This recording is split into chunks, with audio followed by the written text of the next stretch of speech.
সংসদ নির্বাচনে জামায়াত ইসলামীকে সম্পূর্ণ পরিকল্পিতভাবে ইঞ্জিনিয়ারিং করে হারিয়ে দেওয়া হয়েছে, এটা সরাসরি স্বীকার করেছে তৎকালীন উপদেষ্টা রিজওয়ানা হাসান।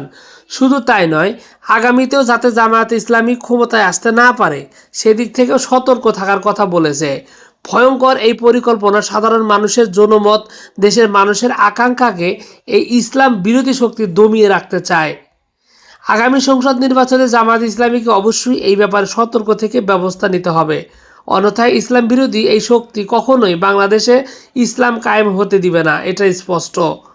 আগামী সংসদ নির্বাচনে হয়তো ভারতের সবচাইতে বড় শক্তিশালী অ্যাসেট আওয়ামী লীগকেও তারা ফেরাতে পারে। সেক্ষেত্রে জামায়াত ইসলামীকে আরও বেশি শক্তিশালী এবং পরিকল্পনা হাতে নিতে হবে, যেন ইসলাম বিরোধী এই শক্তি কোনো পরিকল্পনা না নিতে পারে এবং বাংলাদেশের মানুষ তাদের আকাঙ্ক্ষা ইসলামী শক্তিকে ক্ষমতায় দেখা, যেটা বাস্তবায়ন করতে হলে ইলেকশন ইঞ্জিনিয়ারিংয়ের নির্বাচনের দিন থেকেই এটা মোটামুটি স্পষ্ট হতে শুরু করেছে।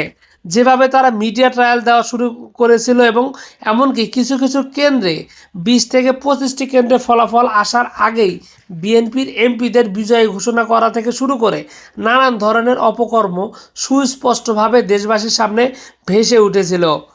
দেশবাসী এ বিষয়ে খুব ভালোভাবে অবলোকন করেছে, কিন্তু জামায়াত ইসলামী দেশের স্বার্থে, দেশের শান্তি শৃঙ্খলা বজায়ের স্বার্থে কোনো কড়া প্রতিক্রিয়া জানায় নাই।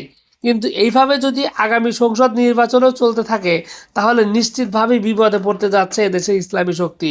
এজন্য অবশ্যই জামায়াত ইসলামীকে নিখুঁত পরিকল্পনা নিতে হবে এবং সকল দিক থেকে চিন্তা ভাবনা করে এই ধরনের ইসলাম বিরোধী শক্তিকে একদমই দমিয়ে দিয়ে দেশে ইসলাম শাসন এবং দেশের মানুষের আকাঙ্ক্ষাকে বাস্তবে পরিণত করতে হবে।